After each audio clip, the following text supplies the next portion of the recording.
Hi, I'm Patricia Greenberg, the Fitness Gourmet. Welcome to Eat Well, Live Well, Age Well, a series all about aging well.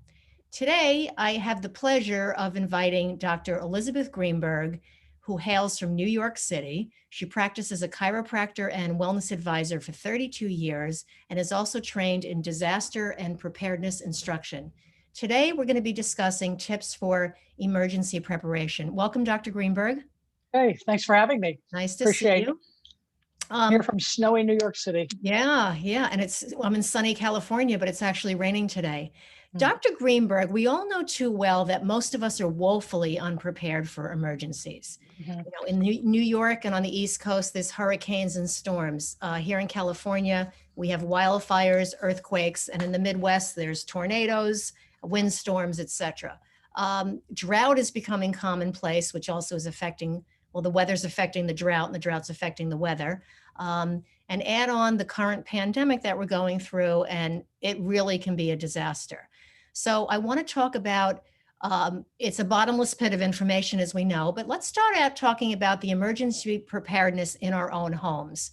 So whether you live in an apartment or a house, I know there's some basic guidelines we can follow to keep your families safe. So I want to start out, what constitutes a real emergency? Well, emergencies come in different sizes and shapes. For example, an extended power outage, it's an emergency. You might have no power for 6 to 10 days. That's an emergency. However, that's not the same thing as having an earthquake, a fire, or a flood. So there's different levels of emergency. In general, the general rule of thought here is that whatever you can do to be prepared, your emergency will hopefully be less traumatic. For example, if you have an extended power outage in your house, but you've been prepared with extra food and supplies, it's not going to be as bad as if your cupboards are bare and you can't get your basic nutrition and you have no water or something like that. So preparation helps everything. It doesn't prevent a big disaster, but it actually really helps. Yeah, so for example, I hope I've answered your question. Yeah, you did. And a house fire is obviously more urgent than a power failure. And Correct. a flood zone might end up in your inability to leave the house or have to be evacuated and rescued. Water supply to the home is always a problem. And so let's talk about, what do we have to have on hand that's universal for any disaster? Okay. I just want to tell you, I went to FEMA's website, and you can go to fema.org and get printouts of this kind of stuff. But I'll give you some basic things that are universal that you should have in your home or apartment. Okay. Always have extra water and extra non-perishables. Okay. I mean, like, granola bars, protein bars, whatever, canned foods. While you may not like to eat canned foods on a regular basis, having them is a great backup, because if you don't have refrigeration, you don't have, you can't cook, it's a good option. Have a can opener while you're there too, because a lot of people only have electric can openers. So think about getting a manual can opener. That's number one. And have maybe 5 to 7 days per person in your family. So water for 5 to 7 days and enough food to keep you going on a basic level. We all live with cell phones. Have an extra cell phone charger. Probably a couple of them, because when I get to go-to bags and having stuff in your car, if you have a car, different levels of whatever, but have the extra phone chargers. Like, a lot of people don't. So, get yourself a battery operated or crank radio. This is a crank radio, and what you do is you crank it up. And it immediately gives you a radio and has a flashlight. Okay, so if you run out of batteries, you will. Sorry, that actually is working. It's making noise. That's good. No, it's good to know you have a working crank radio. I have a working crank radio. Yeah. Well, I had to prepare for this lecture to make sure I had everything. I like to practice what I preach. Yeah. So I have about 4 of those, by the way. Oh, good. Always have flashlights. Have at least one flashlight for every family member, and check the batteries regularly. Have extra batteries and check them. I was once listening to the radio, and I was hearing Martha Stewart talking about checking your smoke detectors every twice a year when the season, when you go to daylight savings time back to standard time. That's a great rule of thumb. Okay. 48 out of 50 states have daylight savings time. So with the exception of Arizona and Hawaii, those people should pretend they have daylight savings time, and that's a good time to change your smoke detector batteries or check your carbon monoxide thing, because those can cause fires, or if those things work, they mitigate fires. And check your batteries, check your flashlights, check any of your power devices, just to make sure everything is working. So if you do that twice a year, you're in pretty good shape. And then just rule of thumb, have extra batteries. It's just a good one. How do we, I was going to just ask you a quick question about, Go ahead. so we talk about in the event of, I always like to say we're not mechanical. So I know your recommendation is to have a fire extinguisher, have a wrench to turn off the gas lines. Do those, how do we prepare for that if we don't know how to operate these things? Okay. Fire extinguishers are the easiest thing in the world to use. I know how to use them. Thank God I've never had to use them. So go to a local hardware store and have them show you what you have to do. Okay, because it's not hard. But the beautiful thing about a fire extinguisher is you can take a little grease fire in your kitchen and prevent your house from burning down, or your kitchen from burning down. Now, obviously, if the fire is out of control, you leave the house. So you're not a fireman or fire person, whatever the words are. But they can mitigate, the prevention and preparedness also is mitigation of further loss. Okay, so if you have fire extinguishers, you're less likely to have bigger problems. Again, you can go to a big box store like Home Depot, you can go to your local hardware store, and they will be happy to show you how to use it. And then the other thing is, I know that they say, I'm an apartment dweller, but when you live in a house, there's certain things you really need to turn off in the event of like an earthquake or something. Mm-hmm. So again, get your handy people, whoever works on your house to show you how to do it. Okay. Like you don't have to do it. I don't know how to do any of these things. But if you live in a house, you may want to turn off the gas line if there's an earthquake. There's certain things that, again, this is preparedness, but it's also mitigation of further disaster. Right. And that's something I want to think about. You have another question on this, Sarah? Yeah. So the other question I had for you in terms of, having the utilities and whatever is probably a bigger picture, is make sure everything in your house is safely upgraded as well, that wires aren't loose and so forth. So Dr. Greenberg, what are the best things to have on hand right away? Just the universal precautions to have in your house in the event of an emergency of any sort. Water and non-perishable food items that will get your family through 5 to 7 days. Okay, so the general recommendation is 1 gallon of water per day per person who lives in your house. So the general recommendation is 5 to 7 days. So, and you have non-perishable foods like things that come in cans that don't have to be heated up or whatever. Also, make sure you have a can opener that's non-electrical, because you need to be able to open them. But even if you don't like canned foods, in the worst circumstance, they will get you through. And you can always donate to a food pantry once a year or every 6 months or whatever. So you don't have to have them forever. You can get new ones that you plan to give away and then just have them in your house. God forbid you need them.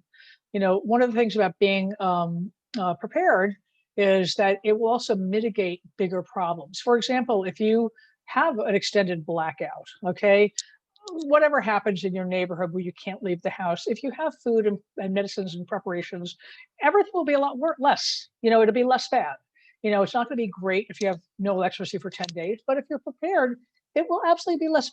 So it's like damage, and disaster mitigation, if you will. And it also could mean your survival. So other things to have extra chargers for your cell phone. In the event you have electricity, and you've got to leave, you want to have some extra chargers for your family, yourself. You want to get yourself a crank radio. Okay, these you can buy them online or go to a hardware store or whatever, and you literally crank it up and it works. It takes 3 or 4 cranks to get it going, but that way you can listen to the emergency stations and you don't have to worry about running out of battery. So you can have one in your house, throw one in your car, whatever. And you need to communicate with the world, and sometimes with small disasters and sometimes with large disasters. Listen, if we have no electricity, that's a big problem for us, just as a society. So whatever you can do, have a fire extinguisher in your house. And I would actually recommend having one if you have a 2-level house, have one upstairs, because sometimes you have electrical issues, and one downstairs. Always have one in the kitchen. Because a small, like cooking fire can literally take your house down, or at the very least, take your kitchen down. I don't expect you to be the FDNY and, being a fire person, but a small thing can be kept a small thing. You can go to the hardware store or go to a big box store and have them show you how to use a fire extinguisher, because everybody thinks it's really hard, but they're very easy to use and they're one of the most useful things you can have. Again, that's a preventative for other problems. That's an Make sure you excellent piece of advice, because that's not yes, something I do. Even though I have a stainless steel kitchen with no curtains, I know how quickly that can spread. but it also can go into the walls and burn the base of your Yes, house down. exactly. So you have to think Exactly. about that sort of thing. Always have flashlights. Have at least one flashlight per family member, excluding babies, of course. But anybody who can hold and carry a flashlight, have one for them, and have extra batteries. And you got to check these things every 6 months or so. Most people don't. You think, oh my God, I'm so great. I have all these tools. I have lanterns and I have batteries. I have, you know, flashlights or whatever. And then when the blackout happens or whatever, they go to use them and the batteries are dead, or the batteries have been in the flashlight so long the acid's coming out and it doesn't work.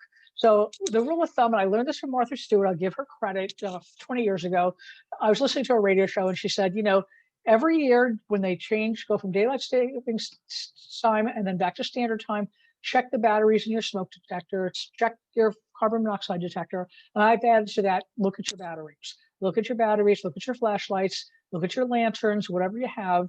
There's a lot out there. That stuff is really good now, by the way. If you're running short and need to shop, there are so many things that have really strong beams that are lightweight. So it's not like the old days you have to have that big, big, big flashlight and carry a heavy flashlight. So you can have stuff that fits in your purse, in your pocket. Just have plenty of them and make sure the batteries are good. I'm taking lots of notes while you're talking here. Yes.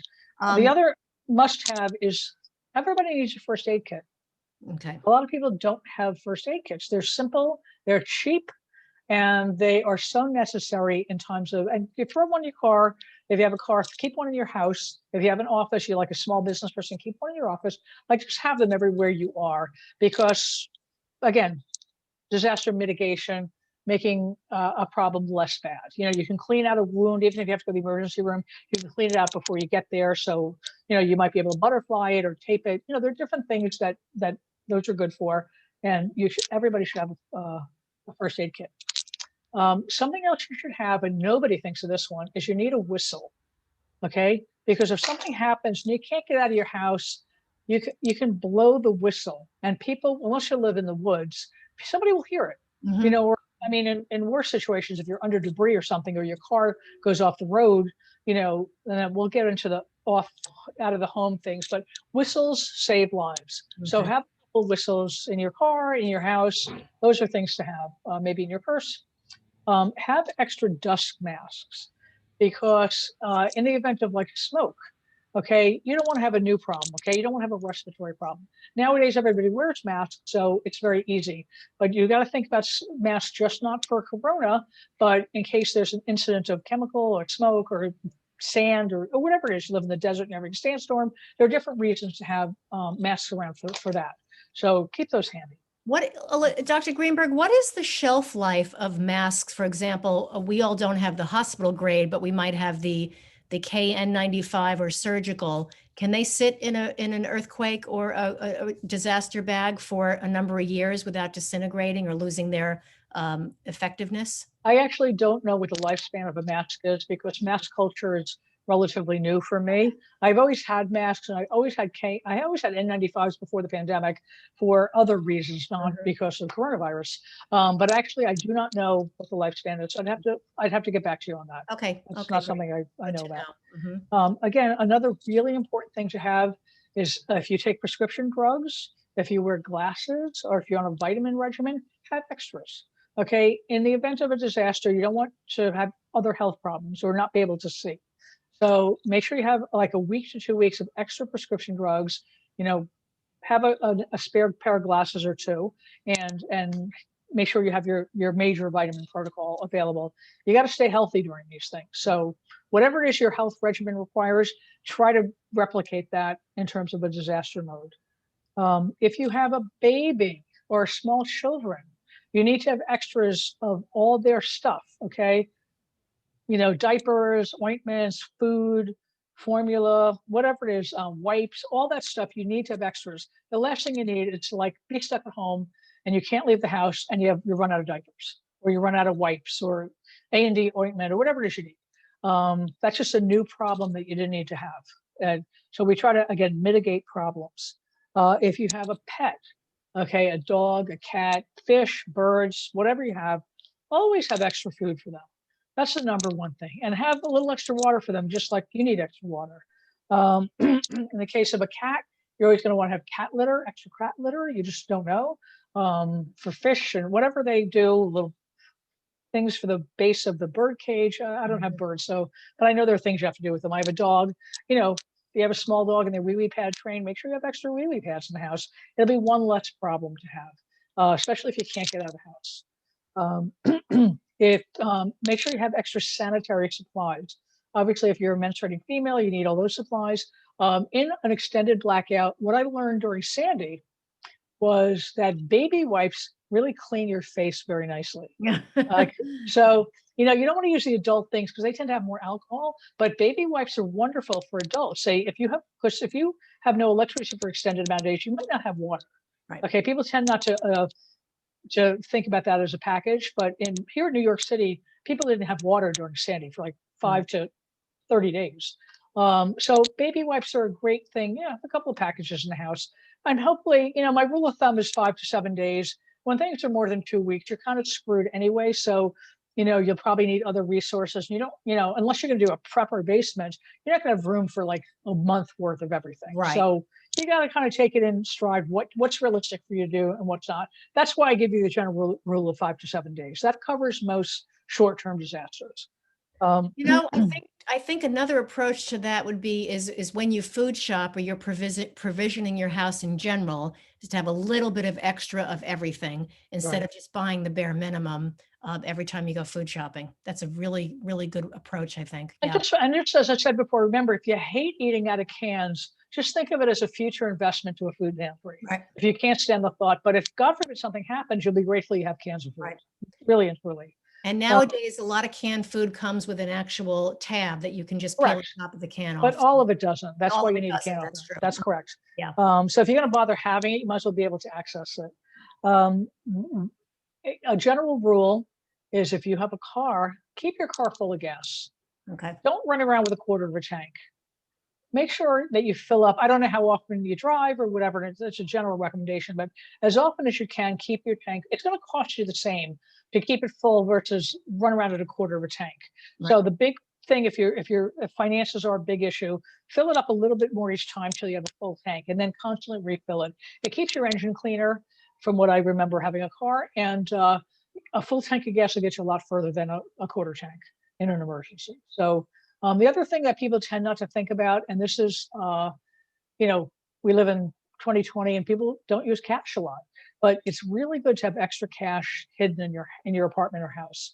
If the electric goes out, but you can still walk to a store or whatever, if the electric's out, you might not be able to buy some provisions that you could otherwise buy. I'm not talking about refrigerated items, just again, having like basics so you can function. Those are pretty much the base. There are other things you can do.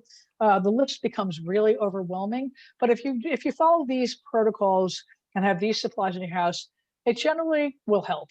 Okay, we're looking to just make it less bad. Okay. Yeah. Can you go over some quickly where we have a few minutes to talk about when you have an elderly person in the house or someone that might need some extra care, evacuation plans, family meeting, things like that? I know there's some generally good guidelines for that when people have family members scattered or not everybody lives in the same home. Okay. The number one suggestion I'm going to give you is to have a plan. Mm-hmm. Okay. Say you have family members and you live in 4 different households, or say you have an elder person and they live between one family and another every week or two. Okay. That's not an uncommon situation among siblings. Have a plan. I'm not going to tell you what the plan should be because that's going to really vary from family to family, but have a plan. If God forbid this happens, we'll do this. If this happens, we'll meet here. If all phones are out, we're going to meet at this time or in this many hours at this location, or we go to so-and-so's house. So just have a plan. Mm-hmm. The plans are they really vary. as far as like the elder person in the house during a disaster, the same thing is I'm gonna suggest for the elderly person is, have extra, so maybe even 2 weeks worth of supplies for them, because they may need things like diapers and special foods and all kinds of other stuff. Denture things and maybe have extra hearing aid batteries, like have whatever they need, have more of that, Okay. just in general. Okay. So did I answer that well enough for you? Yes, absolutely. No, it's just that people don't think about if there's someone older in the house, what do we do with them? And Yeah. often I think in emergencies, we've had earthquakes, pretty bad ones out here. You can't call the fire department. They're Right. too overwhelmed to come to your house and help you. Well, that's why you have yeah. to have as many provisions in your primary household as you can, because for many disasters, you will be homebound. For the Right. stuff where you lose your house, you have to run away because it's fire, earthquake. I can only help you with suggestions as to what to have on the road. Okay. But being able to care for people in your home will serve you quite well. So in terms of getting everything out of the house, I've been in the habit since we bought the house over 20 years ago, is I put my earthquake, in LA, we call it an earthquake pack. That's kind of the universal term for anything emergency. Right. We put it in a rolly suitcase so that it's by the door in a suitcase, and you don't have to lift it. You can just roll it right out of the house. Now, again, if you're talking several people, it could be a lot of stuff that you have to put together. So I guess other ways would be leaving it in a weatherproof container on the outside of the house is one thing that people do. They have specific pails that it's an emergency kit pack in the garage, in the back of the driveway, whatever it might be. So in an apartment, what is your suggestion? Because it's harder to get out of an apartment building. I'm going to tell you that just have one bag that's filled with your basics. We can't take more than we can carry. So whether it's a wheelie bag or a duffel bag or whatever, I live with a dog. So I got to have my dog stuff. I have actually a bag for her right at the front door because I use it all the time. Yeah. My dog doesn't take any medication, so it's kind of simple. And then for myself, I have a bag, and you need to check the bag, and you need to change out things. I would say maybe every 6 months, change out look at it. Do you still take that medication? Do you need to just put it back and put new medication in? Because things do expire. Again, we can't carry as much as pedestrians as we can.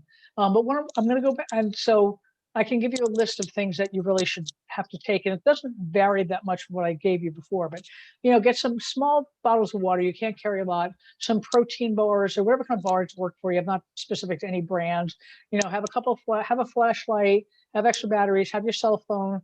If you have another device, take that with you. Like maybe you have you can't keep your iPad in there, but if you have an iPad, that's helpful too, because those actually act as light devices as well. Mhm. So if you run out of electricity, they can serve as a light source for a little bit. Same flashlights, extra medication, whistle and a whistle.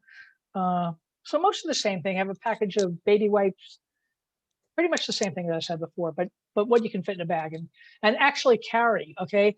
You're talking about a wheelie bag, but I live in New York. There's a lot of steps, there's a lot of sidewalks, there's a lot of cracks. So you have to think about what you can also manage. If you put too many things in Travel Pro or something else, and then you can't carry it, it doesn't serve you well. So you got to think you're going to get tired. You're going to first be on adrenaline, then it's going to be exhausting. So kind of factor all that in. And can you carry it with ease? Okay. Because if you need somebody to help you, it's not that helpful. It's not going to work. Yeah.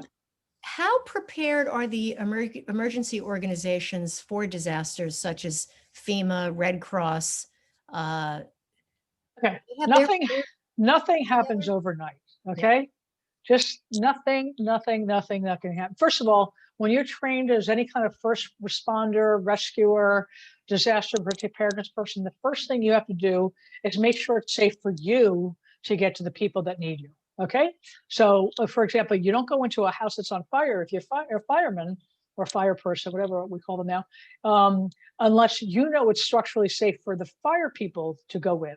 So you're not going to get rescued so fast. It's not as fast as like you see on TV. Right. Okay. So, and when there's a disaster, they have a lot of places to go to. And so you have to be as self-sufficient as possible. That's really my bottom line. It's always going to come down to my bottom line of taking care of yourself as much as you can. One of the things about the Red Cross in New York, for example, the number one thing that they do is they help people who have house fires. Okay. They're not the first people to get to your house. The fire department is the first to get to your house. But then if you're stranded and you have no place to stay, they figure everything out for you and find you a place to stay. Okay. When you have a bigger issue like, I don't know, Hurricane Sandy, for example, happened in 2012. That was a citywide disaster, and New Jersey. It was all over the place, and there were a million people that needed help, but they can't get to you.